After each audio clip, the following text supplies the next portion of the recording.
Facebook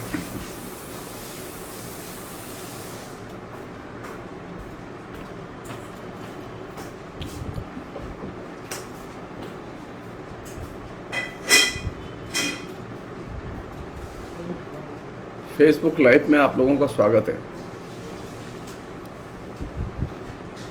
आज के Facebook live में हम लोगों ने जो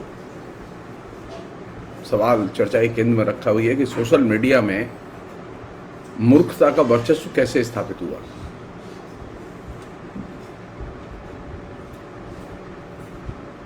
जैसा कि मैंने कल कहा था, उसी सीरीज में ये बातचीत आगे है। कल जिन चीज़ों को उठाया गया था उन्हें मैं रिपीट नहीं करूंगा, मैं उसके आगे जो प्रश्न उठते हैं उनकी मैं चर्चा करूंगा। लेकिन मूल विषय पर आने के पहले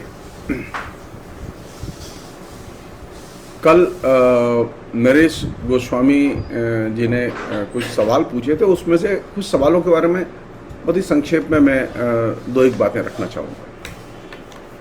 मसलन उन्होंने एक सवाल ये पूछा कि वर्चुअल दुनिया में हर सूचना या संदेश अंततः शून्य में विलीन हो जाता है, तो इस पर सक्रिय रहने का प्रयोजन क्या है।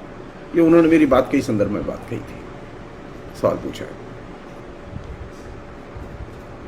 जब वर्चुअल दुनिया के संदर्भ में ये बात कही जाती है कि वहाँ हर संदेश शून्य में विलीन हो जाता है, तो उसका मतलब ये नहीं होता है कि वो जीरो हो जाता है, बल्कि यहाँ सूचना का प्रवाह और सूचना का समुद्र इतना बड़ा है कि यहाँ सूचनाओं को खोजना और सूचनाओं को याद रखना संभव नहीं है।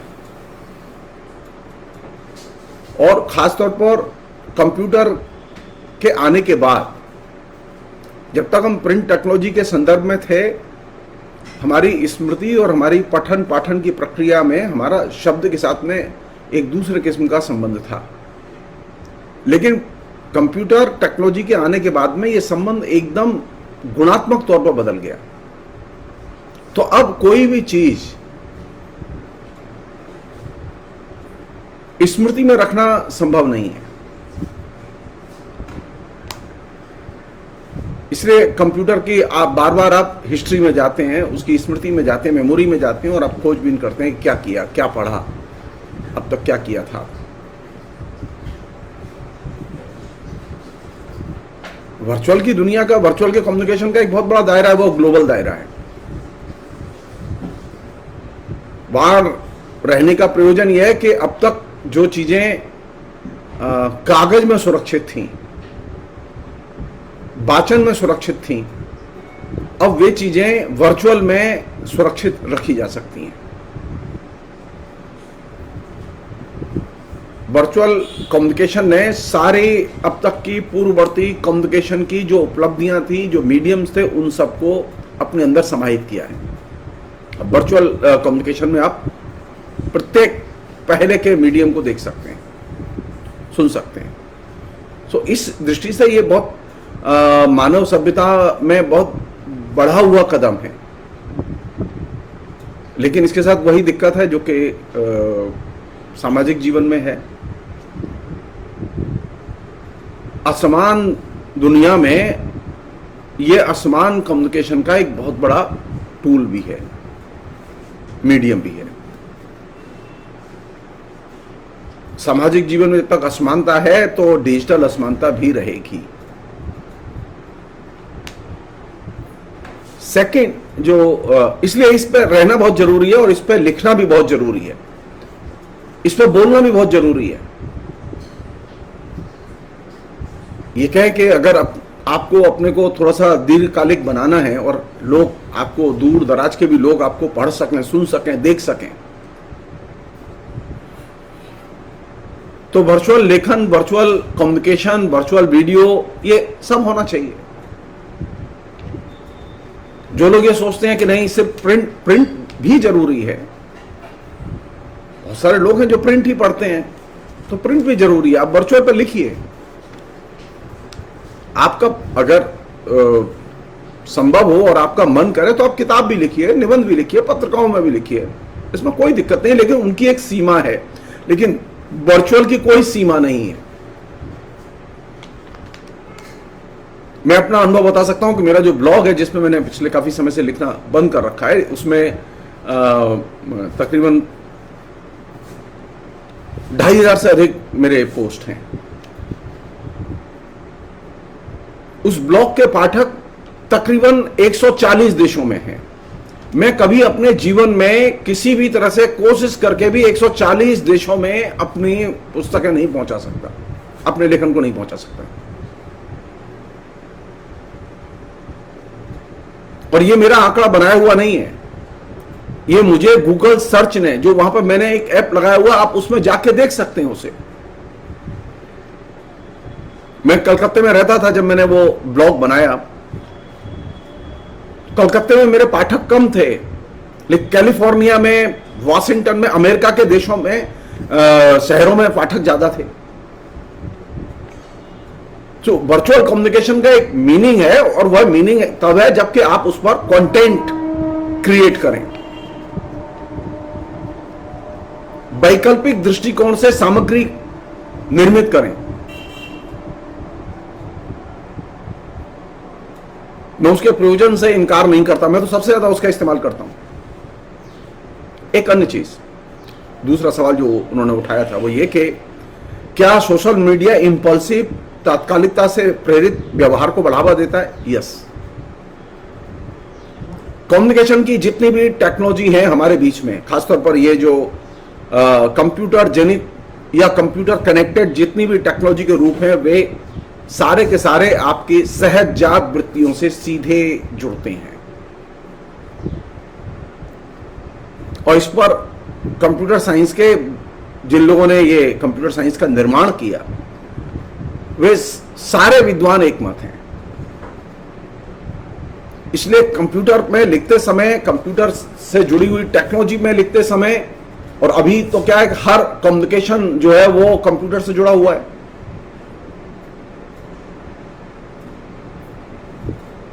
तो इसमें जहां एक तरफ आप अधीर हो सकते हैं, मसलन आपकी प्रियंका को आना था दिल्ली, उसने फोन किया था कि वो 9:30 बजे ट्रेन से उतरेगी। वो मालूम पड़ा कि ट्रेन 9:30 बजे नहीं आई और आप बेचैन हैं। पहले क्या था, पहले जब मोबाइल नहीं था तो आप इंतजार नहीं करते थे, आप इंतजार करते थे। स्टेशन पर गाड़ी की सूचना रहती थी, गाड़ी 2 घंटा लेट आएगी, लेकिन इसके बावजूद गाड़ी 4 घंटा लेट आती थी, लेकिन तब भी इंतजार करते थे, लेकिन आप बेचैन नहीं होते थे। लेकिन अभी सूचना है कि गाड़ी 9:30 बजे आएगी, लेकिन 9:30 बजे गाड़ी नहीं पहुंची, तो प्रेमी बेचैन हो गया और वो फोन कर रहा है कि कहां हो, कितनी देर में पहुंचोगी।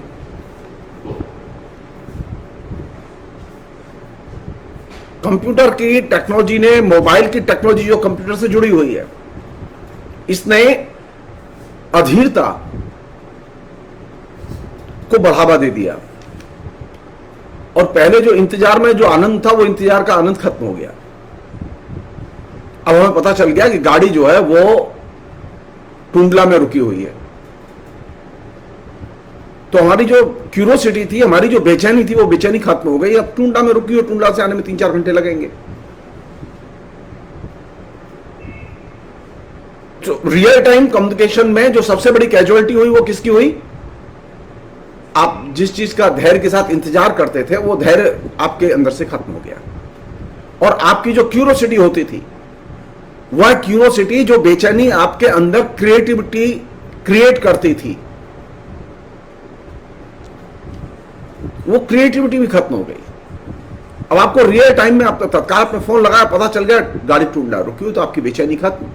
आपने इंतजार करने का भी विचार त्याग दिया और कहा कि अब चलते हैं, थोड़ी देर कनॉट प्लेस घूम आते हैं, 3 घंटे बाद ट्रेन आएगी, आ जाएंगे आराम से।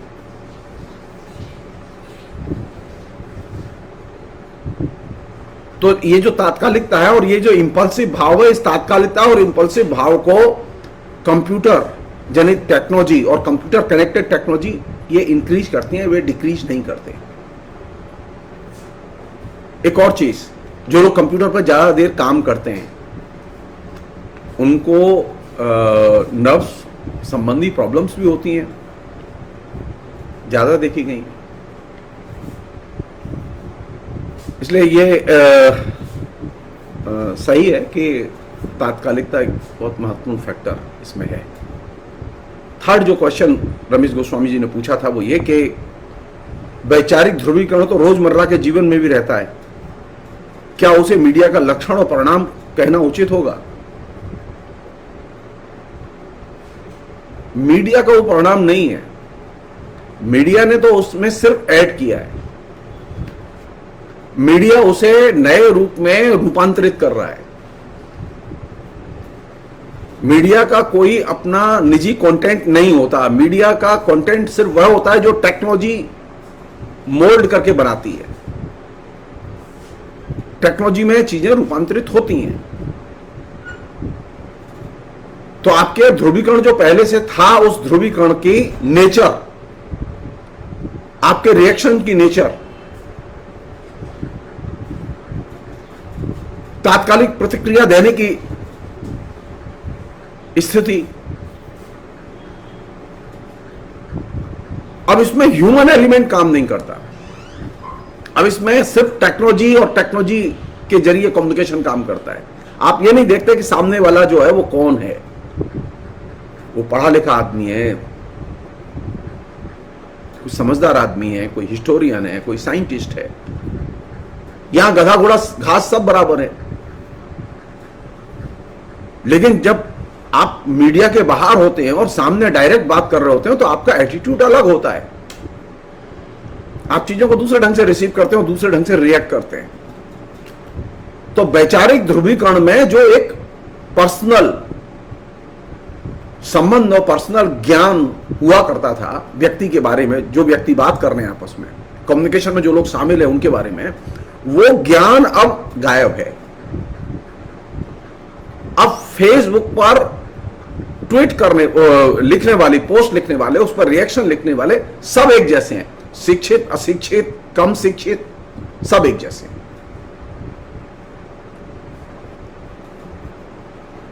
जबकि वास्तविकता यह है कि वो सब एक जैसे नहीं हो सकते, लेकिन यहां सब एक जैसे हैं।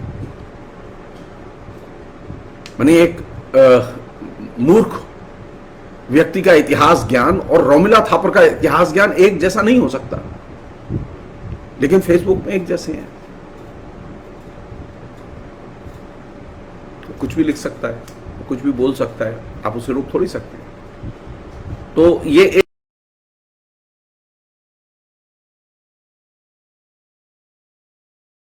जो एक पहचान उसके साथ जुड़ी हुई थी, वो ज्ञान और विवेक सम्मत जो पहचान थी, उस ज्ञान और विवेक सम्मत पहचान को इस ध्रुवीकरण ने एकदम खत्म कर दिया है।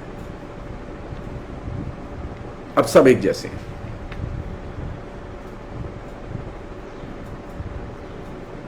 इसलिए ये परिणाम मैं इसे नहीं मानता कि मीडिया का परिणाम है ध्रुवीकरण। मीडिया एक महत्वपूर्ण कारक जरूर है उसमें, उसने उसे एग्रीवेट किया है, उसे बढ़ावा दिया है। ये कल बुनियादी तौर पर 3 सवाल थे।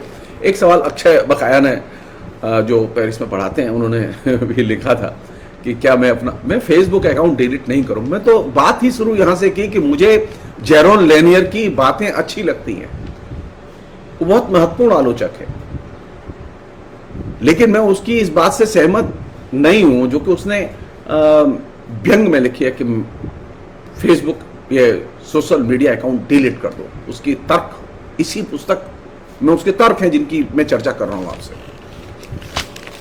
अब हम एक दूसरी चीज जिस पर के बातचीत करना चाहेंगे, जो कि आज की मुख्य चीज है। वो मुख्य चीज क्या है? वो मुख्य चीज ये है कि हमने आज विषय रखा था कि सोशल मीडिया में मूर्खता का वर्चस्व कैसे स्थापित हुआ। कल मैंने कई पहलू सोशल मीडिया के संदर्भ में मैंने आपके सामने रखे। सोशल मीडिया में एक सिस्टम है, एक मशीन है जिसे हम लोग कहते हैं बूमर, और ये एक तरह से आंकड़े की मशीन है। ये आंकड़ा करेक्ट करती है, आंकड़े को के आधार पर वो संयोजित और समायोजित करती है और राय बनाने में मदद करती है।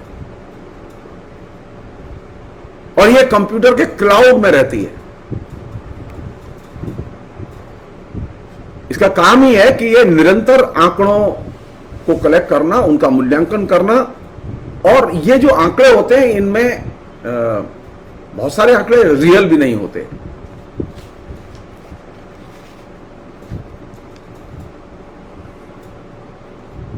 ये आंकड़ों के मूल्यांकन के जरिए ये बताती है कि जो व्यक्ति जिसके बारे में वो बात कर रहे हैं, देख रहे हैं, या एक समुदाय विशेष या जिन व्यक्तियों के आंकड़े इकट्ठे किए गए, वे लोग वे किस दिशा में सोचेंगे और किस दिशा में जाएंगे। जो बूमर जो मशीन है, जो एक तरह से सांख्यिकी की मशीन है, जो कि जिसका काम ही है आंकड़े एकत्रित करना, आंकड़ों का मूल्यांकन करना। और आंकड़ों का मूल्यांकन करते समय वह एक एवरेज निकाल के हमारे सामने रखती है, और उस एवरेज के आधार पर, उस औसत के आधार पर वह भविष्यवाणी करती है।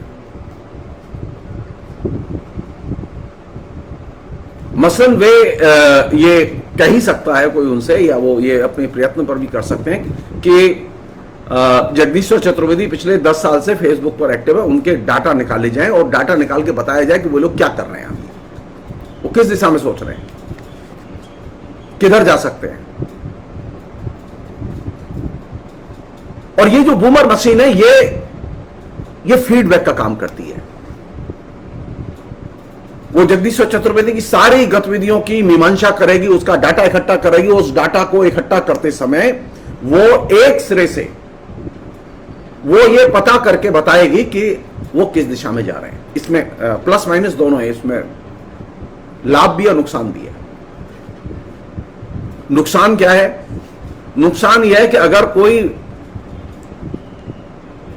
शैतान सरकार हो तो वो इस डाटा का दुरुपयोग भी कर सकती है उस व्यक्ति के खिलाफ। मैं एक घटना बता रहा हूं आपको। आज से कई साल पहले, आप इंटरनेट पर जाइए, मिल जाएगी वो, तो जस्ट अभी याद आ रही है रैंडमली।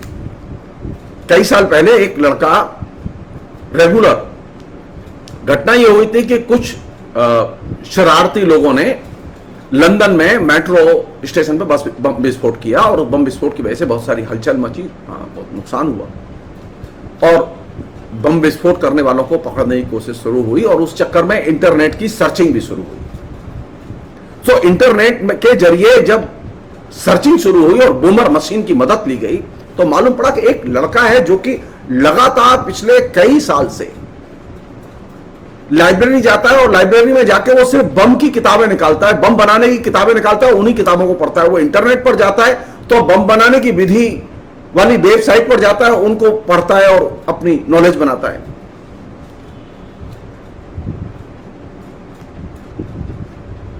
पुलिस गई और उसने लाइब्रेरी में चेक किया, तो लाइब्रेरी से वही किताबें निकाली गई थी। उस क्योंकि वहां लाइब्रेरी कंप्यूटराइज्ड, अब जो कुछ निकालते हैं वो सब कंप्यूटर में, तो वो एक सेकंड में खंगाल के उन्होंने पता कर लिया। उसका डिटेल्स निकाला गया कि वो लड़का पिछले कई साल से सिर्फ बम बनाने की विधि ही पढ़ रहा है और बम बनाने के बारे में ही सोच रहा है। वह ऐसा लड़का जो कि उस मेट्रो स्टेशन पर गया नहीं, वह ऐसा लड़का जिसने कभी जीवन में विस्फोट नहीं किया, कभी किसी बदमाश से जिसकी साठगांठ नहीं, संबंध नहीं। लंदन की पुलिस ने इस डाटा के आधार पर उस लड़के को पिकअप कर लिया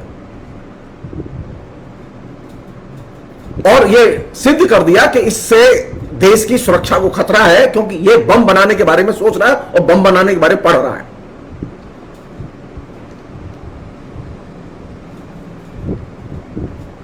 उसे सजा हुई, वो जेल में अभी। उस लड़के ने कोई अपराध नहीं किया था। लंदन में जो बम विस्फोट हुआ था, उस विस्फोट के साथ में उस लड़के का कोई संबंध नहीं था। तो ये जो बूमर मशीन है, ये बूमर मशीन एक तरह से किसी भी व्यक्ति के पीछे लगा के उसे आप तहस नहस कर सकते हैं। हुआ है ना हमारे यहां। एक टाइम था,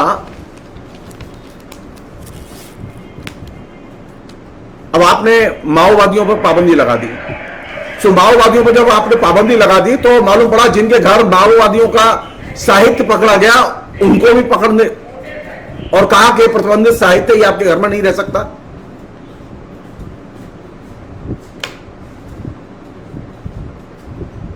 तो जो प्रतिबंधित संगठनों की वेबसाइट है, प्रतिबंधित संगठनों के यूट्यूब हैं, उन्हें जो कोई देखेगा,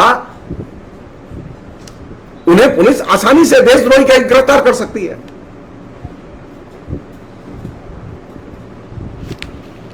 तो ये जो बूमर मशीन है, ये बूमर मशीन करती क्या है कि ये आंकड़ों के संकलन, संयोजन, मूल्यांकन का काम करती है और ये एक एवरेज समझ बनाती है। ये जो हमारे महान प्रधानमंत्री हैं, संयोग से इस बूमर मशीन के ये बाई प्रोडक्ट हैं। इनके जो लोग हैं वो इस बूमर मशीन के मास्टर हैं।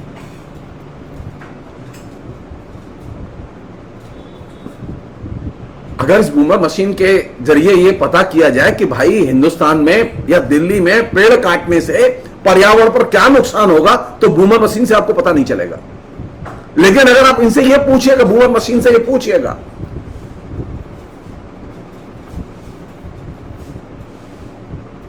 फेसबुक वालों से, ट्विटर वालों से यह पूछेगा कि कितने लोग ऐसे हैं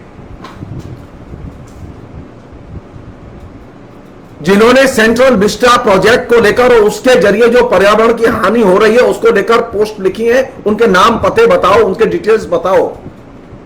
जो सरकार के खिलाफ लिखते रहे उनके डिटेल्स बताओ। पिछले दिनों फेसबुक ने 40,000 लोगों की लिस्ट भारत सरकार को सौंपी है, क्यों भारत सरकार ने मांगी है। किसने मांगी है ये? तहकीकात करने के लिए। अब किसके पीछे लगा जाए। तो बूमर मशीन जो है वो एक तरह से स्टैटिस्टिकल मशीन है, एक सांख्यिकी की मशीन है जो कि आंकड़े संकलित और आंकड़े विश्लेषित करने का काम करती है। और ये एक तरह से दिमाग भी है इस सोशल मीडिया का। हम में से अधिकतर लोग इसके बारे में नहीं जानते और इसके बारे में सोचते ही नहीं, बहस ही नहीं करते।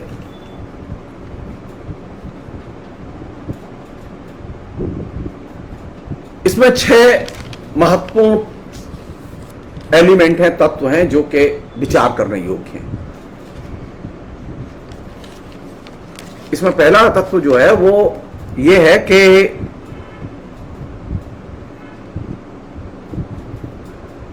ये लोगों का जो सोशल मीडिया में रहते हैं उनका ध्यान खींचने की इसके अंदर एक खास तरह की टेक्निक है और वो ध्यान खींचने की टेक्निक का वो इस्तेमाल करते हैं। और ध्यान खींचने की टेक्निक के जरिए ही जो लोग इस टेक्निक के साथ में समय, पैसा खर्च करना चाहें, वे इस टेक्निक का इस्तेमाल करते हुए वे अंतरिक्ष की दुनिया में, सोशल मीडिया की दुनिया में, इंटरनेट की दुनिया में अपनी हेजेमनी स्थापित कर सकते हैं।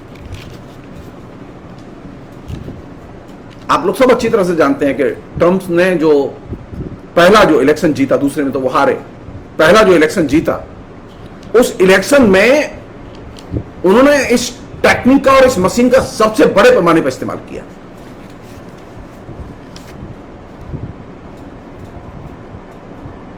अमेरिका में उनके लिए काम करने के लिए लोग तैयार नहीं थे, वैसी कंपनियां तैयार नहीं थी इंफॉर्मेशन टेक्नोलॉजी की। वो सारी की सारी कंपनियां डेमोक्रेट्स के साथ थी। तो ट्रंप ने रूस की कंपनियों की मदद ली और रूस से कम 35 वेबसाइट लॉन्च की गई और उनका काम ही यही था कि अमेरिका के घर घर में ट्रंप को पहुंचाना। और उन्होंने अमेरिका के घर घर में ट्रंप को पहुंचा दिया। अमेरिका में ट्रंप के खिलाफ सारा मीडिया था, अमेरिका का ट्रंप के खिलाफ सारा टेलीविजन चैनल्स थे। इसके बावजूद ट्रंप जीत गया। फेसबुक के मालिक ने, मार्क जुकरबर्ग ने, अमेरिकी सीनेट के सामने यह स्वीकार किया कि उन्होंने फेसबुक के जरिए ट्रंप के पक्ष में फेक न्यूज का बड़ी संख्या में प्रसारण किया, क्योंकि वह एक खास तरह के माइंडसेट को वो तय करते हैं कि किस इलाके में कितने लोगों को कम्युनिकेट करना है और कैसे कम्युनिकेट करना है। वो एक डाटा निकालते हैं कि ये लोग हैं, ये हाशिए पर बैठे हैं। नरेंद्र मोदी ने सत्ता संभालने के साथ जो सबसे बड़ा काम किया वो ये कि इस डाटा को,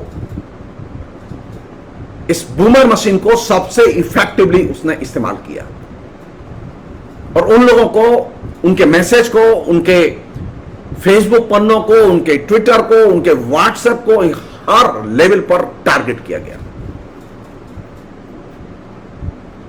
और किस लिए टारगेट किया गया ये बताने की जरूरत नहीं है।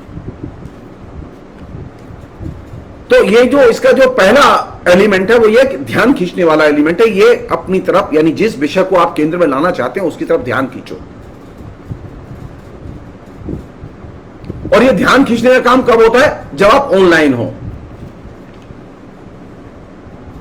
जाहिर है कि सब लोग ऑनलाइन नहीं भी होते हैं, लेकिन जो लोग ऑनलाइन होते हैं उनका तत्काल ध्यान खींचा जाता है, जो ऑनलाइन नहीं होते हैं उनको फीडबैक के जरिए ध्यान खींचा जाता है।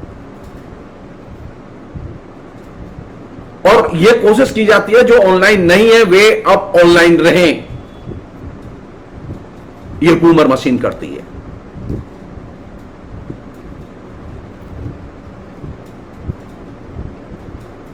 और लगातार लोगों के अंदर यह चीज पैदा की जाती है कि वे ऑनलाइन एक्सपीरियंस को माने और ऑनलाइन एक्सपीरियंस से गुजरें।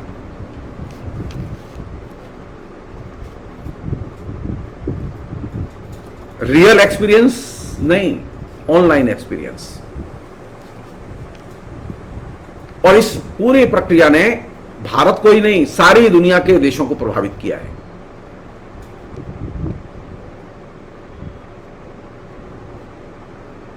ऑनलाइन एक्सपीरियंस से गुजरने का जो बूमर मशीन का जो खेल है ये सबसे घटिया और सबसे गंदा खेल है।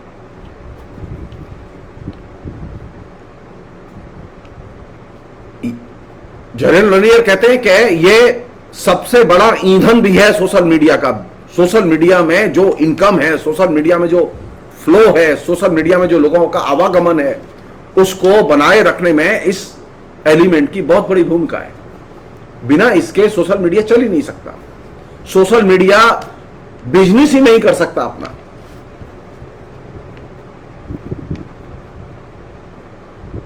और ये जो ईंधन है इसके जरिए लोगों के आचार व्यवहार इन दोनों में मैनिपुलेशन भी किया जाता है। अब आप देखिए, एक छोटा सा उदाहरण दे रहा हूं मैं आपको। सोशल मीडिया ने आपको कन्विंस कर दिया कि कोरोना में आप अपने पीड़ित के पास नहीं जा सकते। सारा हिंदू समाज कन्विंस हो गया, सारा मुस्लिम समाज कन्विंस हो गया। अब किसी को चिंता नहीं है कि हिंदू के संस्कार हुए कि नहीं हुए, किसी को चिंता नहीं है कि मुस्लिम के अंतिम संस्कार हुए कि नहीं हुए ठीक से।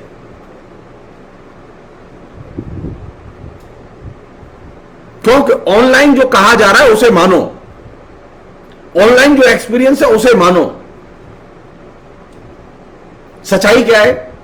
सच्चाई है कि जो लोग प्रोटेक्शन के साथ बॉडी लेकर जा रहे हैं उनको कोरोना उस तरह से प्रभावित नहीं कर रहा है। तो नाते रिश्तेदारों भी जा सकते हैं प्रोटेक्शन के साथ में, वो देख भी सकते हैं बॉडी को, लेकिन नाते रिश्तेदारों को बॉडी नहीं देखने दी जाएगी। खाली एम्बुलेंस गाड़ी के साथ जो लोग जा रहे हैं और जो वो मुर्दे को ले जाएंगे, वो वहां दफनाएंगे या वहां जलाएंगे, उसके साथ में वो चीज खाली प्रोटेक्शन की चीज जुड़ी हुई है। बाकी लोगों के साथ तो समझा दिया गया कि कोई मरे कोरोना से तो पास मत जाना। और इसमें ट्रेजेडी कितनी घट रही है और कॉमेडी कितनी घट रही है आप मुझसे अच्छा जानते हैं। अखबार और वेबसाइट भरी पड़ी है इस तरीके ट्रेजेडी और कॉमेडी से।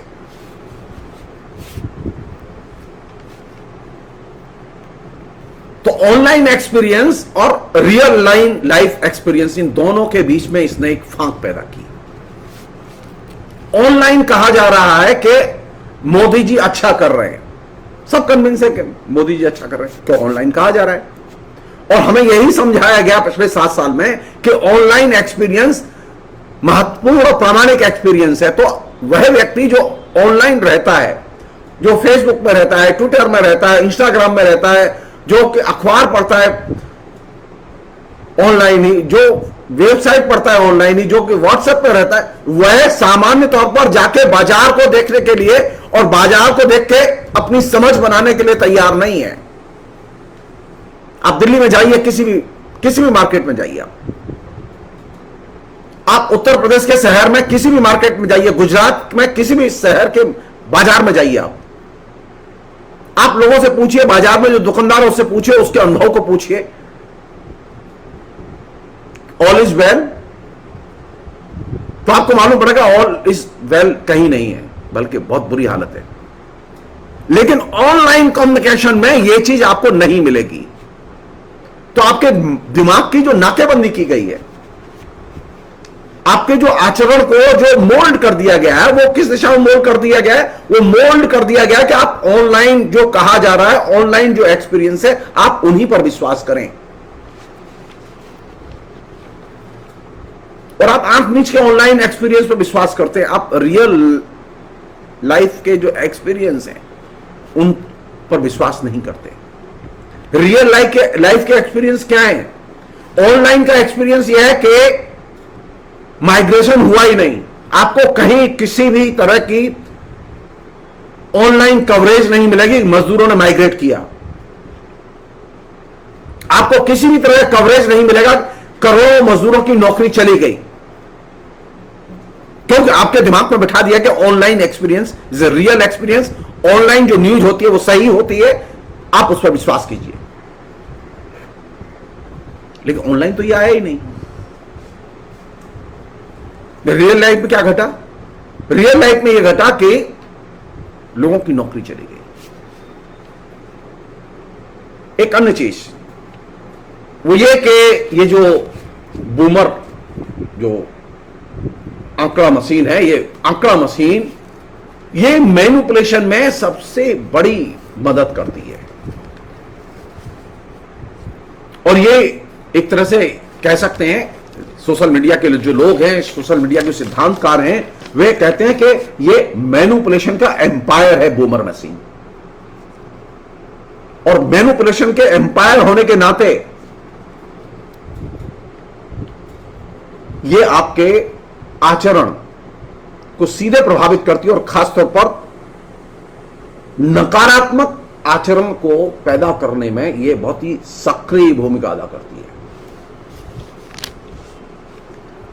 इसलिए आप देखेंगे कि धर्मनिरपेक्षता के बारे में सोचना, मजदूरों के पक्ष के बारे में सोचना, किसानों के अधिकारों के बारे में सोचना, लोकतंत्र के बारे में सोचना, ये पॉजिटिव चीजें हैं। लेकिन जो सोशल मीडिया में एक्टिव लोग हैं उनके दिमाग में इस तरह का भूसा भर दिया गया है कि वे अब इन सब चीजों से नफरत करते हैं। उनके दिमाग में यह चीज बिठाई गई है। क्यों? क्योंकि नेगेटिव चीज क्या है? धर्मनिरपेक्षता एक बेकार चीज है। इसलिए धर्मनिरपेक्षता पर अटैक करने के लिए, कुतर्क करने के लिए आपको हजारों पोस्ट मिल जाएंगी। तो पॉलिटिकल मैनिपुलेशन का एम्पायर है ये बूमर, और यहां से ही सारी चीजें गड़बड़ी शुरू होती है। दूसरी चीज कि जब आप पॉलिटिकल मैनिपुलेशन के शिकार होंगे और नेगेटिव चीजों पर ज्यादा आपका ध्यान जाएगा। मसलन अगर मुझसे पूछे आप, हिंदू धर्म में तमाम सकारात्मक धारणाएं और धाराएं हैं, संप्रदाय हैं, लेकिन हिंदुत्व, आरएसएस का हिंदुत्व एक नकारात्मक आइडिया और विचारधारा है। तो सोशल मीडिया ने किस पर जोर दिया? सोशल मीडिया ने हिंदू धर्म की सकारात्मक चीजों पर जोर नहीं दिया, उस पर ध्यान नहीं खींचा। सोशल मीडिया ने जोर दिया हिंदुत्व पर। 2 मंदिर बने इस बीच में। इंटरेस्टिंग चीज बता रहा हूं मैं आपको। अयोध्या के राम मंदिर के लिए बड़ी लड़ाई लड़ी गई, सुप्रीम कोर्ट का ऑर्डर आया, ऑर्डर के बाद में शिलान्यास हुआ, शिलान्यास के बाद में अब नींद लग गई है, मंदिर का निर्माण शुरू हो गया है, हजारों करोड़ रुपए का इकट्ठा हो गया है पैसा। इसी बीच में एक और मंदिर बनके हैदराबाद के पास में तैयार हुआ है, जो कि तेलंगाना सरकार ने बनाया, जिसे रामानुज आचार्य का मंदिर कहते हैं। हम में से अधिकतर लोग नहीं जानते उसके बारे में। बहुत शानदार मंदिर बना है वो। करीब 1500 करोड़ रुपया उस मंदिर के निर्माण पर खर्च किया गया है। अगर रामानुज के मंदिर और उसके पीसफुल निर्माण की प्रक्रिया पर ध्यान जाएगा लोगों को, तो लोगों को ये जो नेगेटिव जो प्रक्रिया है राम मंदिर के निर्माण की, इसको समझने में मदद मिलेगी। लेकिन लोगों के जहन में रामानुजाचार्य के मंदिर के निर्माण के खबर को पहुंचने ही नहीं दिया गया। खबर कौन सी पहुंची? राम मंदिर के निर्माण की। तो ये जो बूमर मशीन है, ये बूमर मशीन का जो पहला एलिमेंट है वो ये कि आप ऑनलाइन एक्सपीरियंस पर विश्वास करो। ऑनलाइन एक्सपीरियंस किसका है? राम मंदिर का, रामानुजाचार्य के मंदिर का नहीं है। रामानुजाचार्य जो है वो बहुत बड़े लिबरल संत थे, उन्होंने भक्ति आंदोलन को बहुत बड़े पैमाने प्रभावित किया। रामानुजाचार्य ऐसे संत थे जिन्होंने कि सनातन धर्म की तमाम किस्म की रूढ़ियों को हर स्तर पर चुनौती दी। तो जाहिर है कि हिंदुत्व की रक्षा में जो संगठन जुटे हुए हैं उनके लिए तो पहली चुनौती यह है कि ये रामानुजाचार्य के मंदिर की खबर बाहर नहीं जानी चाहिए ज्यादा।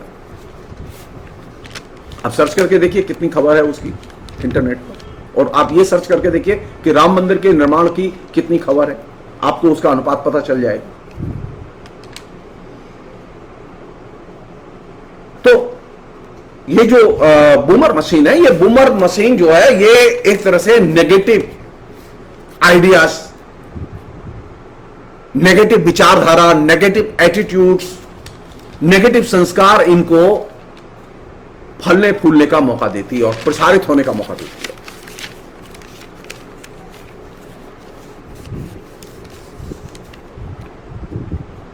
सवाल यह है कि इस तरह की नेगेटिव चीज को क्रिएट करने की जरूरत क्यों पड़ी ये बूमर मशीन के जरिए।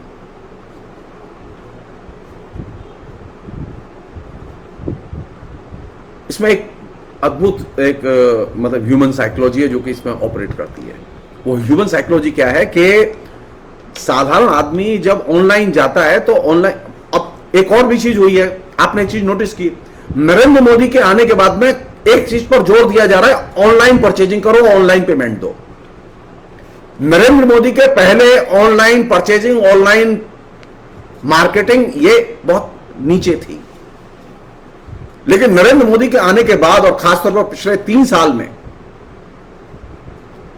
Online purchasing, online marketing, online payment, हर चीज ऑनलाइन करेंगे। इसके जरिए हुआ ये कि वे जो लोग ऑनलाइन नहीं थे, वे लोग जो कंप्यूटर के बाहर थे, वे लोग जो स्मार्टफोन के बाहर थे, उन सबको स्मार्टफोन और कंप्यूटर के दायरे में घसीट के लाया गया है, जिससे कि उनके दिमाग की और उनकी हरकतों की, उनके विचार की, उनकी आदतों की रीडिंग की जा सके और उनको मैनिपुलेट करके इस्तेमाल किया जा सके।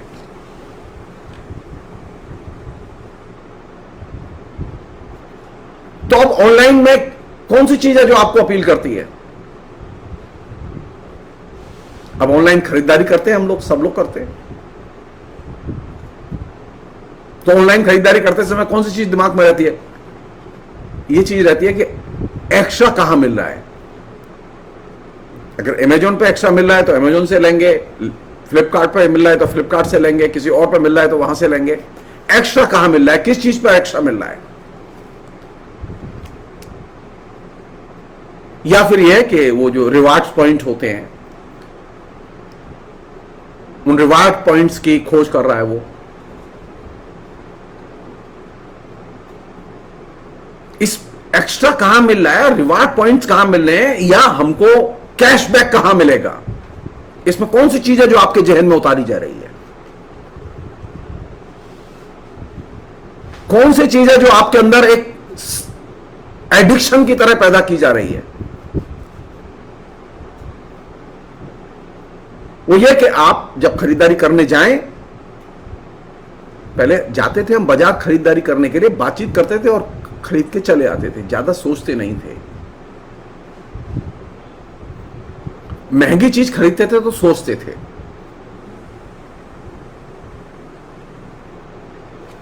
तो अब ऑनलाइन परचेजिंग और ऑनलाइन जो ऑर्डर है, इसमें जो रिवार्ड्स की जो खोज है, इसने एक टेंडेंसी पैदा की है दोनों तरफ। वो है पैसा कमाने की टेंडेंसी, कैसे अधिक से अधिक पैसा कमाया जाए। कंज्यूमर भी कमाने की कोशिश कर रहा है, कंज्यूमर जिस कार्ड से पेमेंट दे रहा है वो बैंक भी कमाने की कोशिश कर रही है, और वह कंपनी भी कमाने की कोशिश कर रही है जिसका आप माल खरीद रहे हैं।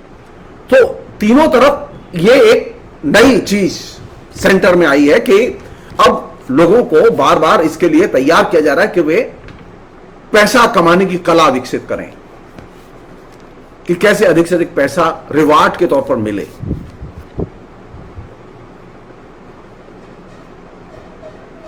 और ये जो रिवार्ड के तौर पर जो और पेमेंट जो हम ऑनलाइन देते हैं, इन सबके जरिए और ऑनलाइन जो लगातार जो हमारा आना जाना है, लिखना है, पढ़ना है, इसके जरिए एक फेस किस्म की पावर और पैसा, जो पैसा आता है वो भी फेक आता है, वो रियल में पैसा नहीं आता, वो तो आपके खाते में चला जाएगा, आपके कार्ड में चला जाएगा, आपके हाथ में कैश थोड़ी आएगा। आपको वो कंपनी का आपने फ्रिज खरीदा है और फ्रिज पर आपको 9,000 रुपया कैशबैक मिला है, तो वो कैशबैक आपके अकाउंट में चला जाएगा। कैशबैक में कैश 9,000 रुपया दुकानदार आपके हाथ में निकाल के नहीं देता। तो आप जिस पैसे को आप अपनी ताकत समझते हैं वो फेक है, वो करेंसी एग्जिस्ट ही नहीं करती, वो सिर्फ कागज पर लेन देन हुआ है। तो आपको न तो रियल पावर मिलती है और न रियल सेंस में आपको संपत्ति मिलती। मजा तो तब होता है जब मैं फ्रिज खरीदने गया और फ्रिज खरीदने के साथ में 9,000 का कैशबैक, मैंने पूरा पेमेंट दिया है, तो 9,000 रुपया कैश निकाल के मुझे दुकानदार मेरे हाथ में देता, लेकिन दुकानदार ने 9,000 रुपए मुझे निकाल के नहीं दिए। दुकानदार ने मुझसे जो पेमेंट लिया वो कार्ड से पेमेंट लिया, मैंने भी कैश निकाल के दुकानदार को नहीं दिया। मैंने किससे पेमेंट दिया? कार्ड से पेमेंट दिया। तो मुद्रा तो चलन में है ही नहीं, खाली आंकड़ा चलन में है। तो आप एक फेक पावर और फेक पैसा, इस धोखे नशे में आप रहते हैं, और यही बहुत बड़ा माइंड गेम है जो कि आपके साथ खेला जा रहा है।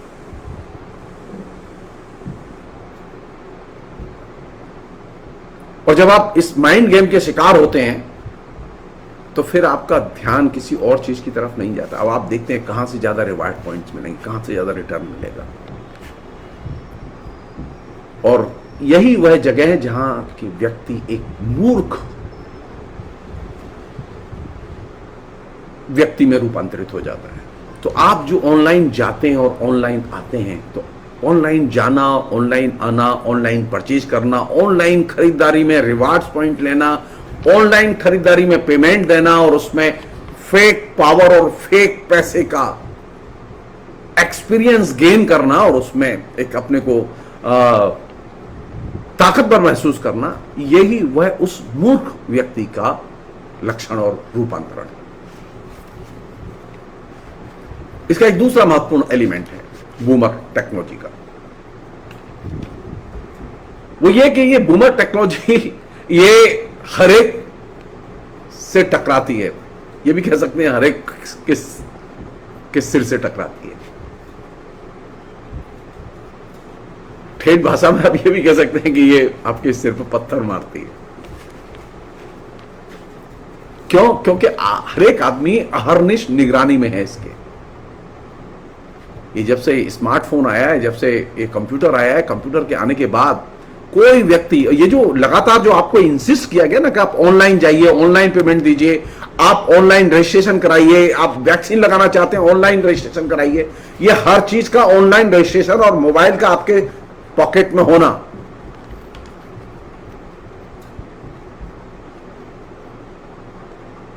ये इस बात की सूचना है कि आप 24 घंटे निगरानी में हैं। आपके ऊपर सरकार 24 घंटे जासूसी कर रही है। और ये जो निगरानी है, यही वह चीज है जो कि मूर्खता के वर्चस्व को स्थापित करने में मदद करती है।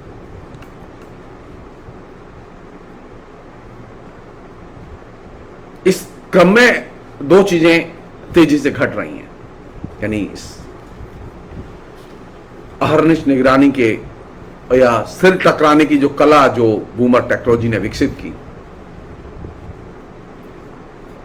वो ये कि पहली चीज ये कि प्रत्येक व्यक्ति के डिवाइस की जासूसी और निगरानी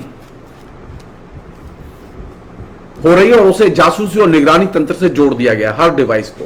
अब कोई डिवाइस ऐसा नहीं है जो कि जासूसी और निगरानी तंत्र से जुड़ा ना हो। तो जो लोग खुशी खुशी स्मार्टफोन लेते हैं और खुशी के साथ रखते हैं और खुश होते हैं कि उन्होंने बहुत महंगा फोन खरीदा, बहुत अच्छा फोन खरीदा, वे भूल जाते हैं कि वे फोन नहीं खरीद रहे बल्कि अपने ऊपर एक जासूसी का एक तंत्र का अंग खरीद रहे हैं।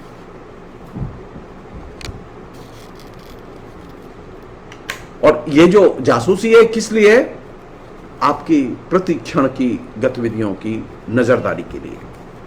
आपका प्रतिक्षण का डाटा एकत्रित किया जा रहा है। आप किससे बात करते हैं, कैसे बात करते हैं, किन विषयों पर बात करते हैं, क्यों बात करते हैं, किन से मिलते हैं, किन से नहीं मिलते हैं, आपकी रुचि क्या है, आप किस तरह की परचेजिंग करते हैं, किस तरह की परचेजिंग नहीं करते हैं, कहां जाते हैं, कहां आते हैं, किनके संपर्क में हैं, किनके प्रति आपके इमोशनल रिएक्शन किस तरह के हैं और किन परिस्थितियों में रहते हैं, ये सारी की सारी चीजें आपके इस निगरानी तंत्र के जरिए एकत्रित की जा रही हैं। यहां तक कि आपकी चेहरे की भाव भंगिमा कैसी है, कब गुस्सा होते हैं, कब प्यार से बोलते हैं, कब हंसते हैं, कब रोते हैं,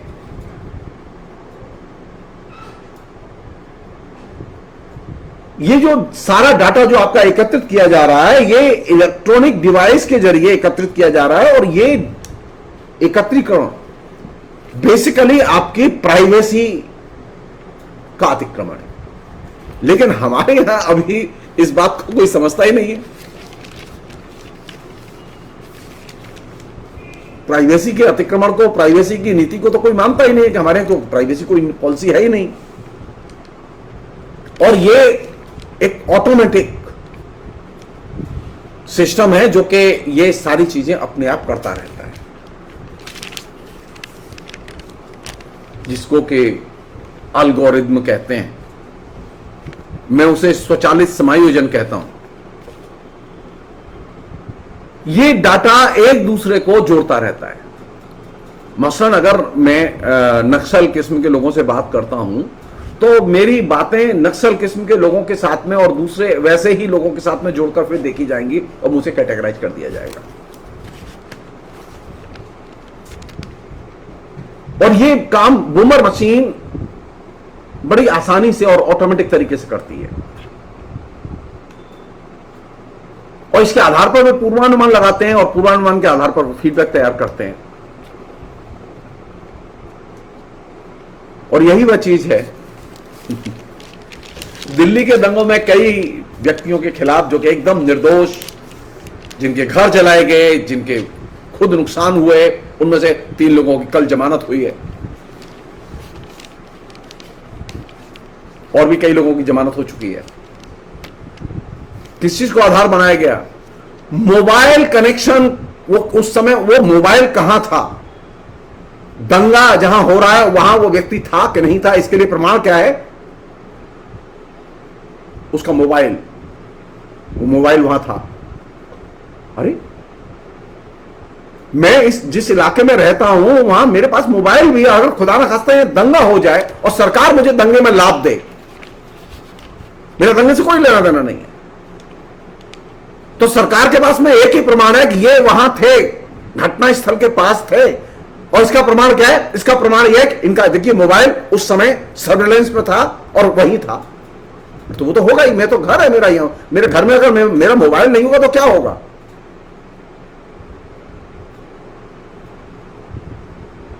तो ये जो स्मार्टफोन के जरिए जो तमाम किस्म की आपकी ऑनलाइन गतिविधियों के जरिए तमाम किस्म की जो आपकी निगरानी है, वो निगरानी आपके ऊपर इसलिए नहीं है कि सरकार राष्ट्र की सुरक्षा करना चाहती है। सरकार राष्ट्र की सुरक्षा करना चाहती होती तो सरकार का एक आईपीएस ऑफिसर अपने साथ अपनी जीप में 2 आतंकवादियों को बिठा के आराम से वो जम्मू कश्मीर से चल दिया जी। जिसे सस्पेंड किया इन लोगों ने बाद में, जब वो चीज एक्सपोज हुई। आप एक साधारण नागरिक को साधारण सी चीज पर, सर्वेलेंस पर लाके आप उसे जेल में डाल सकते हैं, लेकिन एक आईपीएस ऑफिसर को आपको सस्पेंड करने में आपको पसीने छूट गए।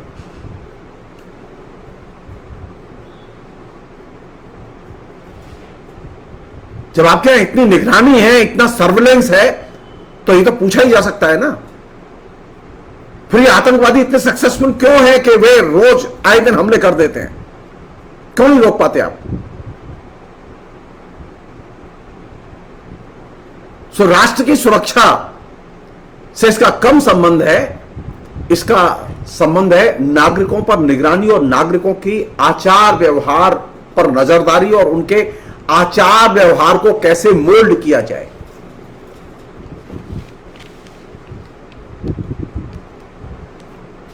आज के आप भास्कर अखबार में खबर उठा के देखिए, आप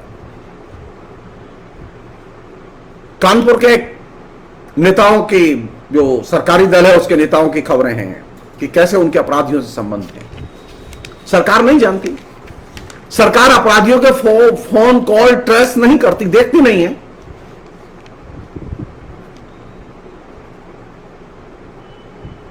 उन्हें जेएनयू के लड़कों के फोन कॉल के बारे में मालूम है, जिनको झूठे केस में फंसा के जेल में डाल दिया गया है। उन्हें उनके बारे में नहीं मालूम। मैं जो चीज रिपीट करना चाहता हूं और कहना चाहता हूं वो ये कि ये जो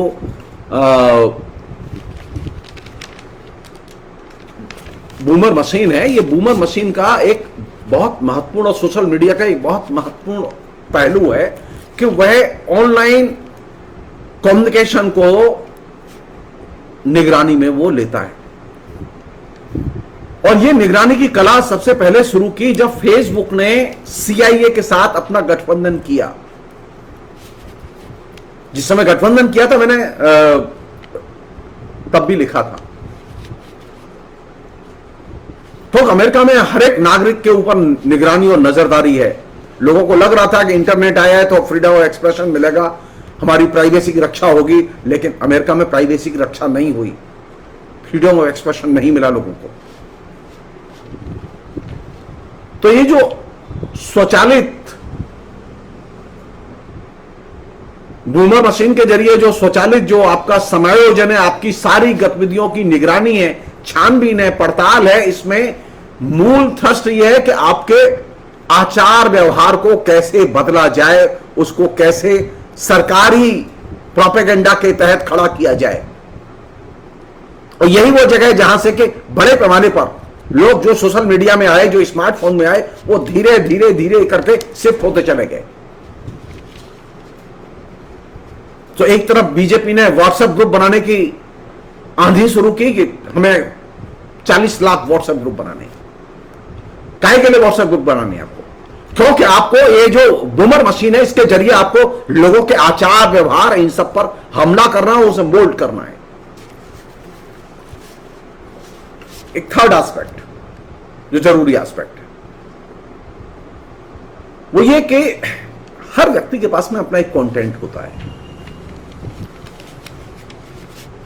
लेकिन बूमर मशीन की ब्यूटी है कि वह उस व्यक्ति के कंटेंट की बजाय उसकी जबान पर वो अपना कंटेंट उतारती है। उनकी कोशिश ये होती है कि लोगों की जुबान पर वह कंटेंट उतारा जाए जिसको कि वे चाहते हैं, जिसके बारे में उन्हें स्पॉन्सरशिप मिली है, प्रोपेगेंडा के लिए पैसा मिला है, वो कंटेंट लोगों की जुबान पर लाया जाए। और ये काम स्वचालित जो समायोजन की प्रक्रिया है और ये जो कलेक्शन की प्रक्रिया और नियंत्रित और निर्देशित करने की प्रक्रिया है, इसके जरिए बहुत बढ़िया तरीके से किया जाता है। और उसमें इंपॉर्टेंट चीज है कि व्यक्ति के निजी अनुभव क्या है, इन्हें देखो। और ये काम तरह तरह से उसकी जो फीडबैक एकत्रित की जा रही है,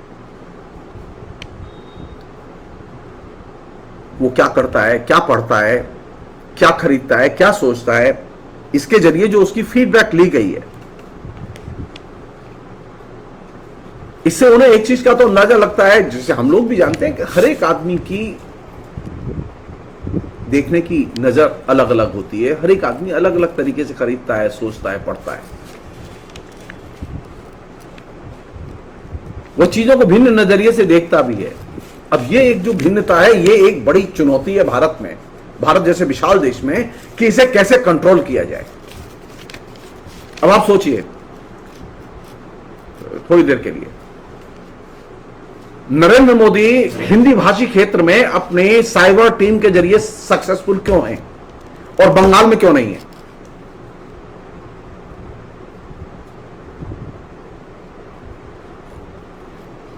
तो नरेंद्र मोदी की जो साइबर टीम है वो बंगला नहीं जानती, और बंगला में काम करने की उसके पास, और बंगला संस्कृति का उसके पास में कोई अभ्यास है ही नहीं। वो बंगला को समझ ही नहीं सकते। नरेंद्र मोदी नहीं समझते खुद, तो उनकी टीम कहां से समझेगी? तो नरेंद्र मोदी की सारी फीडबैक थी इस बार बीजेपी 200 के पार, लेकिन कहां गई सबको मालूम। लेकिन हिंदी भाषी क्षेत्रों में ये प्रोपेगेंडा, ये फीडबैक वे लोगों की जुबान पर उतारने में इसलिए सफल हुए क्योंकि बूमर मशीन को इस बात के लिए तैयार किया गया कि लोगों से जो कहा जाए लोग उस पर विश्वास करें।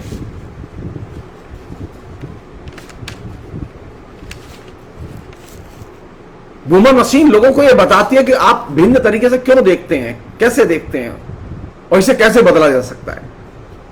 आपने कभी सोचा ही नहीं कि नरेंद्र मोदी के आने के पहले सेक्युलरिज्म को एक कॉमन हेरिटेज के तौर पर, कॉमन विरासत के तौर पर, एक साधारण बहस के एक अंग के तौर पर लिया जाता था कि हिंदुस्तान की जो सबसे मूल्यवान चीज है वो धर्मनिरपेक्षता है।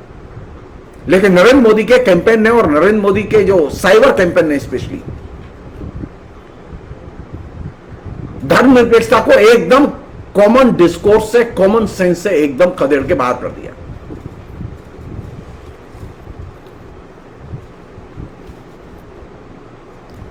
तो ये जो लोगों की जुबान पर तयशुदा सामग्री को कैसे उतारा जाए, इसके लिए जरूरी है कि मैनिपुलेशन के जरिए सत्य को बदला जाए। उन तर्कों की तलाश की जाए जिनके जरिए आप लोगों को भिन्नता से देखने से रोक सकें। अब लोगों के दिमाग में एक चीज बिठाई गई है कि हिंदू सब एक जैसे होते हैं। वास्तविकता यह, हिंदू एक जैसे नहीं होते। हिंदुओं में जो विभिन्न जातियां हैं वे भी एक जैसी नहीं है, उनमें भी संस्कार एक जैसे नहीं है। लेकिन कैंपेन है और लोग कन्विंस हैं कि हिंदू एक जैसे होते हैं। तो ये जो बूमर मशीन है, ये बूमर मशीन जो तीसरा जो बहुत महत्वपूर्ण आइडियोलॉजिकल काम जिसने किया है वो ये कि सब हिंदू एक जैसे होते हैं। हिंदू पहले कभी एक जैसे थे नहीं, हिंदू फ्रीडम मूवमेंट में भी एक जैसे नहीं थे, हिंदू आज भी एक जैसे नहीं है। लेकिन जो लोग ऑनलाइन आने के आदी हो गए हैं वे हिंदुत्व की विचारधारा के संदर्भ में सोचने लगे, वो हिंदू धर्म के संदर्भ में नहीं सोचते। तो जब आपके विचार बदलने का चैलेंज होता है और आपको एक भिन्न नजरिए से देखने का चैलेंज होता है, तो पहली सीढ़ी उसकी ये होती है कि आप जो पहले सोचते थे उस संदर्भ में आपको पहले निष्क्रिय किया जाए। तो जो बूमर मशीन ने कैंपेन किया, वो कैंपेन ये किया कि उसने पहले से प्रचलित विचारों को, मानने वालों को, उनके दिमाग को निष्क्रिय किया। उसने पहले के विचारों को लेकर जिस तरह कमिटमेंट और उत्साह था उसे निष्क्रिय किया उन्होंने। और ये जो स्थिति थी, ये स्थिति सिर्फ विचार के स्तर पर ही नहीं हुई, व्यापार के स्तर पर भी हुई। मसलन अब हमें बूमर मशीन ये सजेस्ट करती है नेटफ्लिक्स पर हम क्या देखें, अमेजॉन पर हम क्या देखें। अमेजॉन पर या ईबे में या फ्लिपकार्ट में कौन सी चीज खरीदी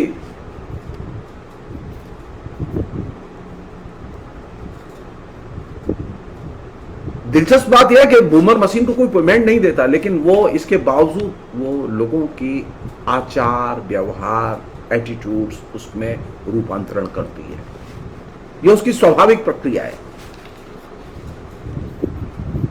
और इस स्वेच्छा और पहलकदमी से जो बूमर मशीन जो ये चेंज करती है, इस चेंज का असर ये होता है कि आप से अब जो कहा जा रहा है आप उसे मानने लगते हैं कि चलो अब फ्लिपकार्ट से ये चीज मिल रही है सस्ती, तो आपने मान लिया कि सस्ती मिल रही है।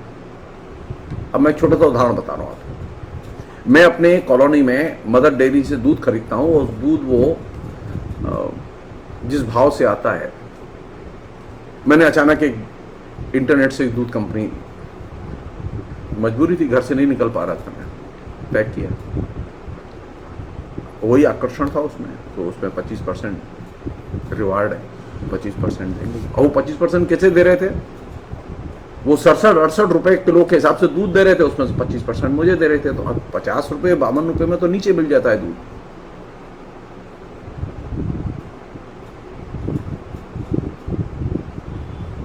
तो मशीन, उसके रिवार्ड पॉइंट, ऑनलाइन परचेजिंग, उसके रिवार्ड पॉइंट,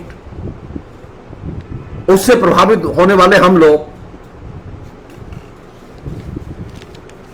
जो फ्रॉक, जो नेकर, जो पैंट, जो चड्डी, जो बनियान आपको आराम से बाजार में जेन्युइन प्राइस पे मिल सकती है, वो आप अब महंगे प्राइस पर खरीदने के लिए बाध्य हैं ऑनलाइन, क्योंकि सेल लग रही है।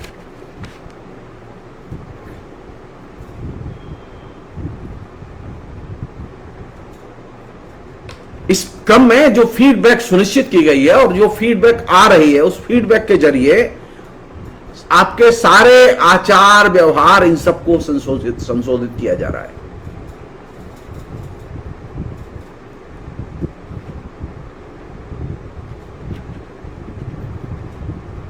और इस संशोधन में जो सबसे खतरनाक चीज है वो ये कि लोग दुखी भी हो रहे हैं, डिप्रेशन में भी जा रहे हैं,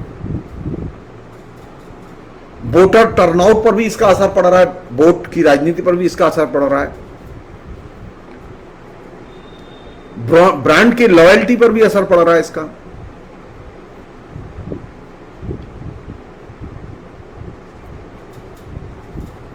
ऐसे भी लोग हैं जो कि ऑनलाइन खरीदारी से ज्यादा खुश नहीं है।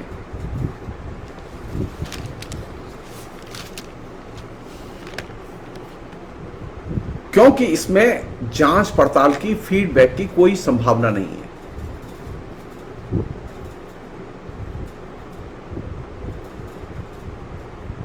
और ये जितना जो व्यक्ति इस बूमर मशीन के, स्वचालित समायोजन की मशीन के बारे में जितना बारीकी से जानता है, वह उतना ही महंगा है सिलिकॉन वैली के लिए, कम्युनिकेशन इंडस्ट्री के लिए। उसकी तनख्वाह उतनी ही ज्यादा है, क्योंकि वह उतना ही ज्यादा कमा के देगा।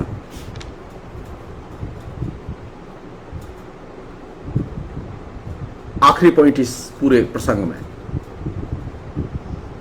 वो ये कि ये जो बूमर मशीन है, ये इसका एक एलिमेंट है मूर्खता का प्रसार और पैसा कमाने की कला। ये दो चीजें बहुत तेजी से विकसित हुई हैं इस बीच में। यानी जनता के आचरण को संशोधित और नियंत्रित करके जब आप उसके दिल, दिमाग, एक्शन, फीलिंग्स, इनको आप मैनिपुलेट करते हैं,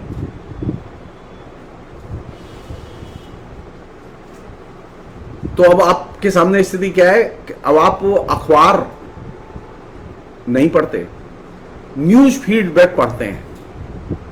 वो गूगल की हो सकती है, वो और किसी कंपनी की हो सकती है, न्यूज फीडबैक पढ़ते हैं। और न्यूज फीडबैक में भी आपको सबसे अच्छी न्यूज फीडबैक किसकी मिलती है? पत्रकार जो फेसबुक पर या ट्विटर पर लिखते हैं, उनके जो कमेंट्स होते हैं, उनकी जो सूचनाएं होती हैं, वो ज्यादा अच्छी लगती हैं आपको। तो अब इसने क्या किया कि इसने अचानक जो प्रिंट मीडिया था, जिसके जरिए हम खबर लेते थे और खबर देते थे, उस प्रिंट को एक सिरे से उसने रिप्लेस कर दिया। कल तक पत्रकार इंटरनेट पर आउटसाइडर था, आज स्थिति है कि पत्रकार इंटरनेट पर इनसाइडर है और पत्रकारिता आउटसाइडर है।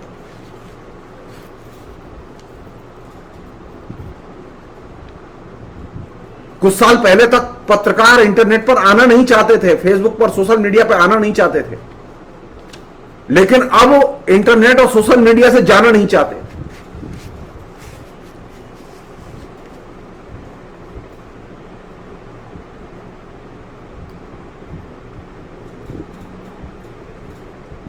और इसने एक खास तरह का उन्माद न्यूज फीड के जरिए न्यूज के प्रति पैदा किया, जो कि पत्रकारिता के लिहाज से एक तरह से काला धब्बा माना जाना चाहिए। आज भी मेरा मानना है कि जो अखबार में छपी हुई खबर है, अखबार में छपा हुआ लेख है, वो पत्रकारिता के लिहाज से मूल्यवान है।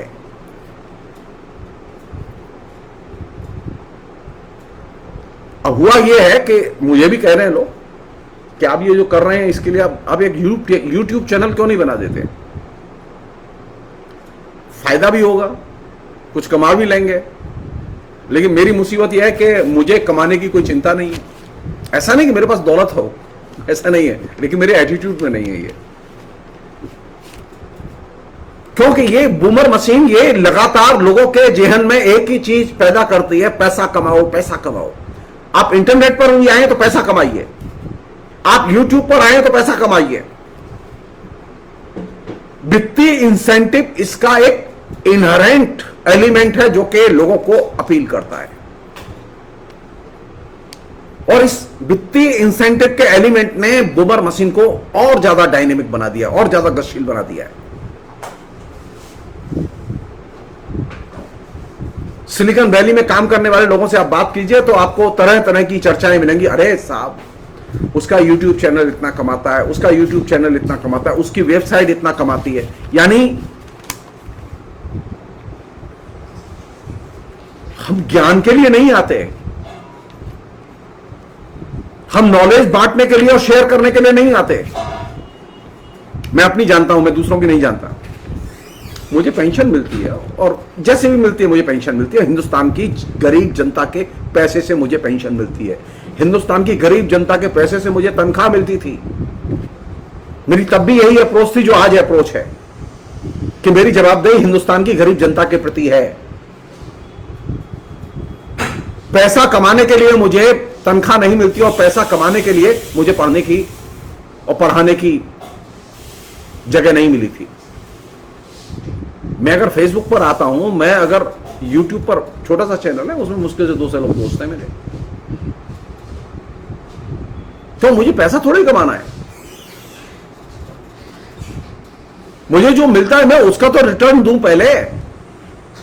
तो अब जो आ रहे हैं, पत्रकार भी आ रहे हैं, लेखक भी आ रहे हैं, वे सब क्यों आ रहे हैं? क्योंकि उन्हें एक चीज पैदा दिमाग में डाल दी गई है, आपको अगर वित्तीय इंसेंटिव लेने हैं तो आप अपना चैनल बनाइए। तो अब सारे लोग जो ज्ञान की दौड़ में शामिल हो सकते थे, वे अब सब लोग पैसा कमाने की दौड़ में शामिल कर दिए गए हैं। और सब लोग अगर पैसा कमाने की दौड़ में ही शामिल हो जाएंगे तो फिर कलाओं का क्या होगा, साहित्य का क्या होगा, संस्कृति का क्या होगा, समाज का क्या होगा? और ये जो पैसा कमाने की दौड़ है, इसने कहां शरण दिए जाके? इसने अंततः राजनीति में शरण दिया और राजनीति पर कब्जा कर लिया है। सो विभिन्न राजनीतिक गुट, विभिन्न राजनीतिक समूह, विभिन्न राजनीतिक दल अपने तरीके से पत्रकारों, यूट्यूबर्स और दूसरे लेखकों को, ब्लॉगर्स को, तमाम लोगों को हायर कर रहे हैं और उनको काम पे लगा रहे हैं।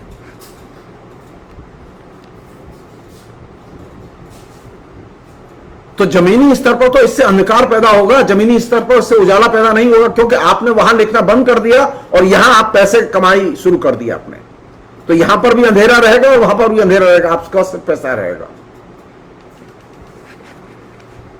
और इस तरह के लोग दुनिया को और ज्यादा खतरनाक और खतरों से भरी बना रहे हैं।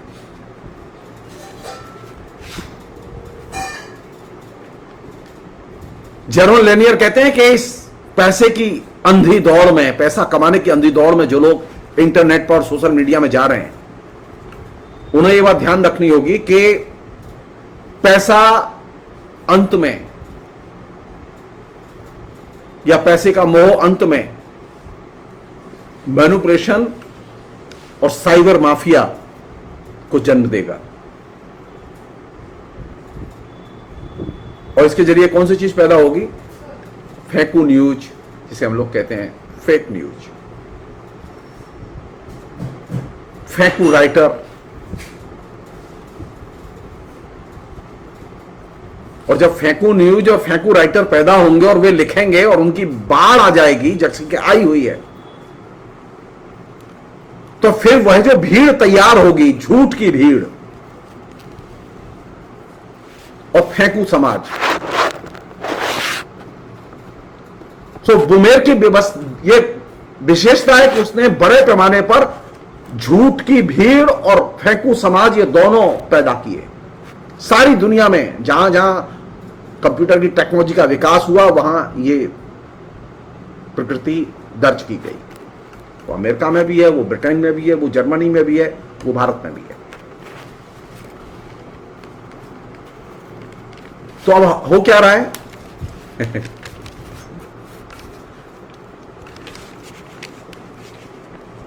फेक न्यूज के जरिए, फेक व्यक्तियों के जरिए एक फेक आभा मंडल विकसित किया जा रहा है, और फेक लोगों को बहुत ज्यादा हाईलाइट किया जा रहा है। फेक रिव्यू आ रहे हैं, फेक फ्रेंडशिप आ रही है, फेक फॉलोअर आ रहे हैं, फेक पोस्टर भी आ रहे हैं।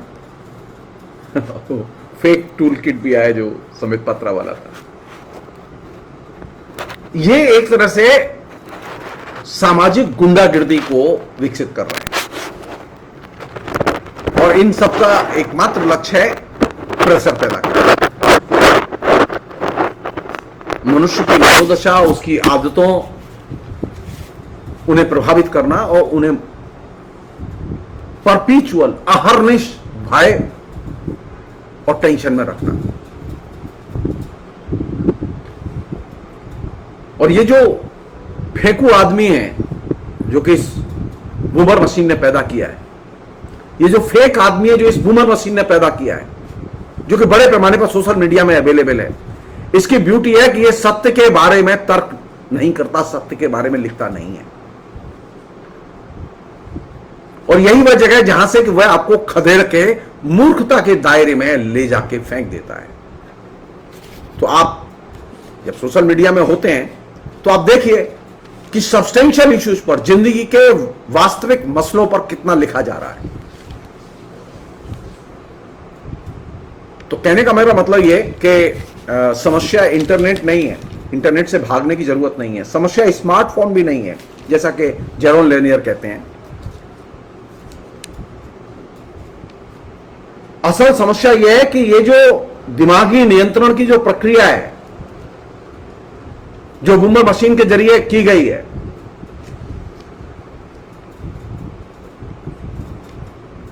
ये जो हमारी हर आदत, हमारे एटीट्यूड, हमारे संस्कार, हमारी गतिविधि जिन पर वो नजर रखे हुए है, हर तरह के व्यापार पर वो नजर रखे हुए है,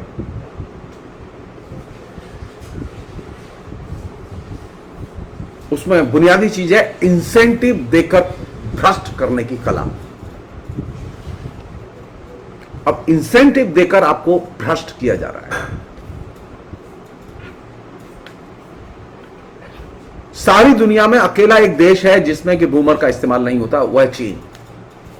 चीन के बाहर सारे देश इस बूमर पर निर्भर हैं। सारी टेक कंपनियां, टेक्नोलॉजी कंपनियां इस पर निर्भर हैं। मसलन फेसबुक, गूगल इस पर पूरी तरह से निर्भर हैं। ट्विटर इस पर निर्भर है पूरी तरह से। माइक्रोसॉफ्ट, अमेजॉन, एप्पल, ये भी बूमर पर निर्भर हैं। अनेक छोटी छोटी कंपनियां भी हैं जो बूमर पर निर्भर हैं। सो क्या करें? रास्ता क्या है? क्या ये संभव है कि हम इस बूमर के जरिए जो परिदृश्य बना, जिसमें के मूर्खता के विकास और मूर्खता के आख्यान और मूर्ख के आख्यान का एक तरह से मूर्ख का महाआख्यान निर्मित हुआ, इसमें इस मूर्ख के महाआख्यान से बचने का तरीका क्या है?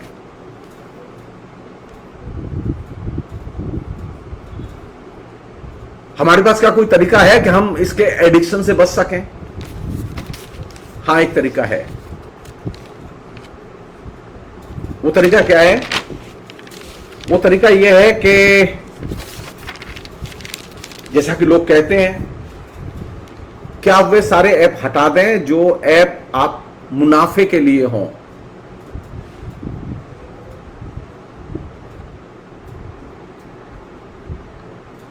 वो ऐप हटा दें जो एडिक्शन पैदा करते हों, या ध्यान हटाने वाले हों, या ध्रुवीकरण करने वाले हों। या वे ऐप हटा दें जो मिस इंफॉर्मेशन देते हों। उस साइट को, उन फेसबुक राइटर्स को या सोशल मीडिया राइटर्स को सपोर्ट न करें जो कि सांस्कृतिक माहौल को प्रदूषित करते हों।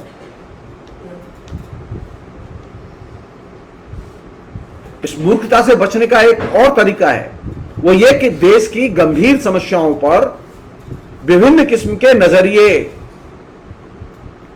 को पढ़ा जाना चाहिए, देखा जाना चाहिए और उस पर लिखा जाना चाहिए। मसलन बहुत सारे लोग हैं ऐसे जो कम्युनिस्ट हैं, मार्क्सवादी हैं, तो मार्क्सवादी सिर्फ मार्क्सवादी की पोस्ट ही पढ़ेगा, मार्क्सवादी सिर्फ मार्क्सवादी कम्युनिस्ट पार्टी की वेबसाइट पर पढ़ेगा, मार्क्सवादी सिर्फ मार्क्सवादियों से संबंधित जो सामग्री उसी को पढ़ेगा। इस प्रवृत्ति से बचना चाहिए, बल्कि मार्क्सवादियों को, उदारवादियों, सोशलिस्टों और दूसरे लोगों की रचनाओं को और कृतियों को भी पढ़ना चाहिए। सो गंभीर समस्याओं पर विचार करते समय अन्य के नजरिए को भी पढ़ा जाना चाहिए और देखा जाना चाहिए। ये जो वैचारिक ध्रुवीकरण जो बूमर ने किया है, उस वैचारिक ध्रुवीकरण को तोड़ने का सबसे सरल तरीका और इफेक्टिव तरीका यह है कि विभिन्न विचारधाराओं के लेखन को गंभीर, जैसे बेरोजगारी की समस्या पर कम्युनिस्ट क्या सोचते हैं, बेरोजगारी की समस्या पर कांग्रेस क्या सोचती है, समाजवादी पार्टी के लोग क्या सोचते हैं, डी इंडस्ट्रियलाइजेशन के सवाल पर ये लोग क्या सोचते हैं। जो गंभीर समस्याएं, उन समस्याओं को लेकर विभिन्न विचारधारा, एक ही विचारधारा के लेखन को, एक ही विचारधारा के दृष्टिकोण को, उसके पठन पाठन से बचना चाहिए।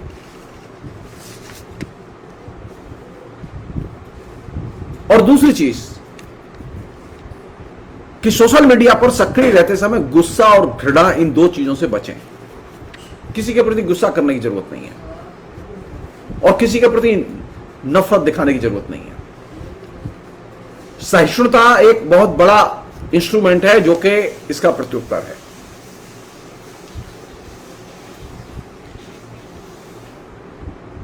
जो लोग रेगुलर फेसबुक पर रहते हैं, वे फेसबुक की, सोशल मीडिया पर जाने की, अपनी फोन की, इनकी एक सीमा तय करें।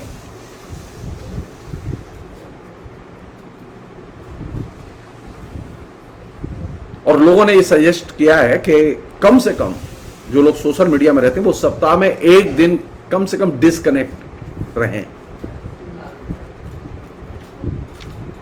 और आखिरी चीज, इस मूर्खतापूर्ण समाज से बचने के लिए पॉजिटिव चीजों पर सोचें और पॉजिटिव कमेंट्स लिखें। नकारात्मक चीजों को न तो पढ़ें और न उन पर कमेंट्स लिखें। पॉजिटिव चीजों पर सोचेंगे और कमेंट्स लिखेंगे तो आपको ज्यादा लाभ होगा।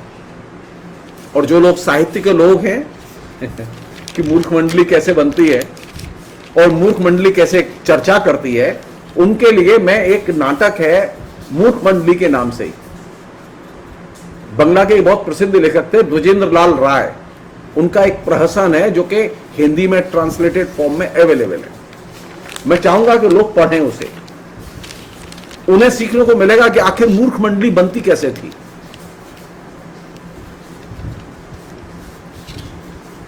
और ये एक अन्य चीज जो कि अभी कोविड का समय और कोविड से जुड़ी हुई 2-3 सूचनाएं बहुत जरूरी हैं जो कि शेयर करनी है आपसे।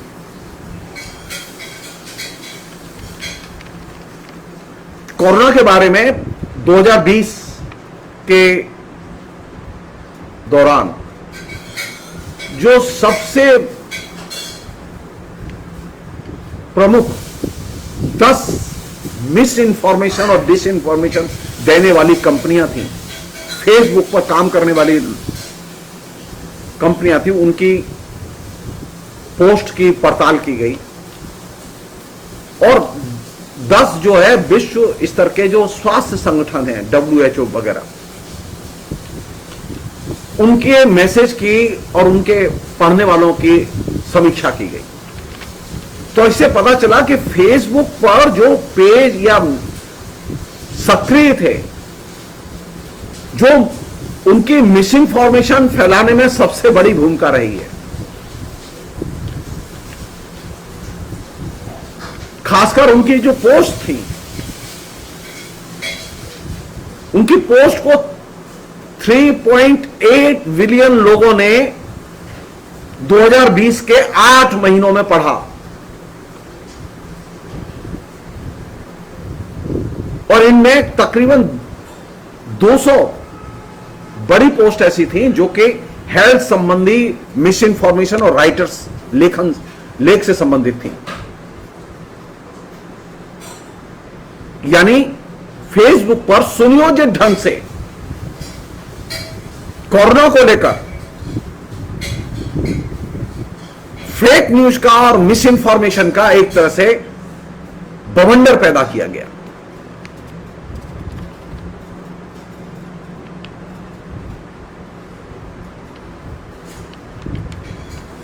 सब लोग जानते हैं कि फेक न्यूज जो है वो रियल न्यूज की बजाय ज्यादा तेजी से फैलती है। फेक न्यूज के संप्रसारण की क्षमता 6 गुना ज्यादा है उससे। अगर रियल न्यूज को एक आदमी पढ़ते हैं तो फेक न्यूज को 6 लोग पढ़ते हैं, क्योंकि फेक न्यूज में हमेशा इमोशनल कंटेंट होता है और इस इमोशनल कंटेंट के कारण वह बहुत सारी अवांछित सूचनाओं को भी कम्युनिकेट करती है। और यही वजह है कि फेसबुक पर फेक न्यूज सबसे अधिक ध्यान खींचती है।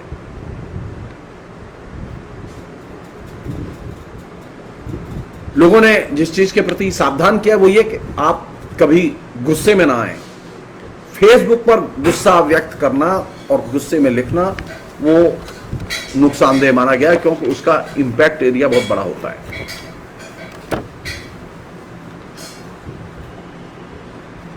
और आप देखेंगे कि ज्यादातर लोगों के अंदर एक एंगर फेसबुक पर बहुत दिखाई देगा, और ये एंगर उन लोगों में ज्यादा है जो लोग स्पॉन्सर्ड राइटिंग कर रहे हैं।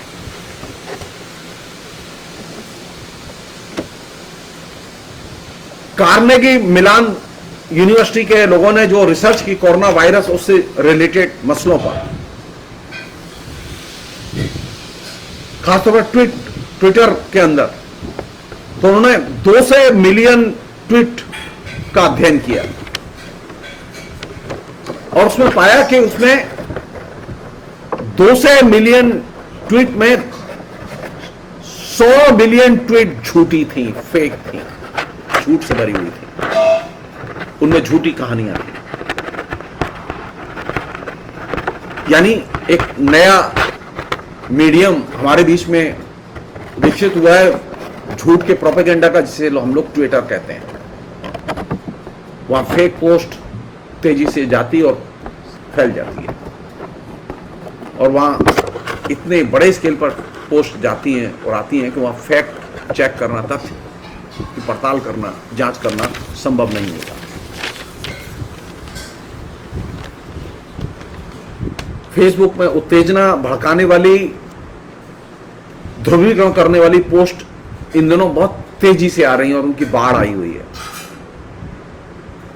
इनमें करीब 17% पोस्ट ऐसी हैं जिनमें कि इमोशनल संतुलन नाम की कोई चीज नहीं है।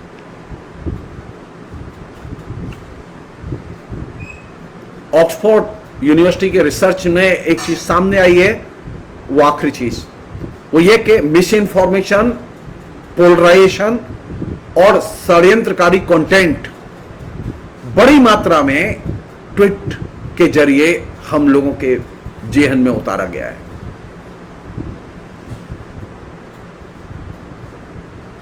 बाईस मिलियन ट्वीट के अध्ययन के बाद में यह निष्कर्ष निकाला गया है। आप लोग जानते हैं कि ट्विटर एक अब ऐसा बड़ा मीडियम है जिसने कि न्यूज़पेपर को रिप्लेस कर दिया है। अब लोग न्यूज़पेपर नहीं पढ़ते, अब ट्वीट पढ़ते हैं, और खासतौर पर पत्रकार के ट्वीट बड़े जनप्रिय हैं, बड़े प्रासंगिक हैं। वे अखबार की खबर से भी ज्यादा प्रासंगिक हैं और महत्वपूर्ण हैं। तो इससे प्रेस की निष्पक्षता भी प्रभावित हो रही है। तो ये जो नया जो परिवेश पूरा का पूरा बन रहा है, इस नए परिवेश में हम सबके सामने ये चुनौती है कि हम तथ्यपूर्ण लेखन और सत्यपूर्ण लेखन, इस पर ज्यादा से ज्यादा जोर दें। हम ये भूल जाएं कि उसे कितने लोग पढ़ते हैं। मैं कभी ये इसको लेकर चिंतित नहीं होता कि मेरी पोस्ट कितने लोग लाइक करते हैं, डिसलाइक करते हैं। तथ्य की और सत्य की रक्षा करना और गंभीर जो सामाजिक, राजनीतिक, आर्थिक समस्याएं, उन पर कमेंट्स करना, लिखना, यह हमारी जिम्मेदारी है। क्योंकि ये बार बार ये पूछा जाता है कि हम क्या करें, तो करना यह है, मूर्ख नहीं बनना है, विवेक को गिरवी नहीं रखना है, अपनी लिखने पढ़ने की आदत को छोड़ना नहीं है। अब पढ़िए भी और लिखिए भी, और पढ़ने और लिखते समय आप अपने विवेक का भी इस्तेमाल कीजिए और आप अपने संविधान के दृष्टिकोण का भी इस्तेमाल कीजिए। क्या आप लिखते समय अपने संविधान के दृष्टिकोण को भूल जाएंगे और आपको बीजेपी का या कम्युनिस्ट पार्टी का या कांग्रेस का संविधान ध्यान आएगा, तो आप निश्चित तौर पर ट्रैप में फंस जाएंगे। तो लिखिए, जम के लिखिए, कमिटमेंट के साथ लिखिए, तथ्यपूर्ण लिखिए, और वही एकमात्र रास्ता है मूर्खों के इस साम्राज्य को नष्ट करने का। फिलहाल इतना ही। बहुत बहुत शुक्रिया। Thank you.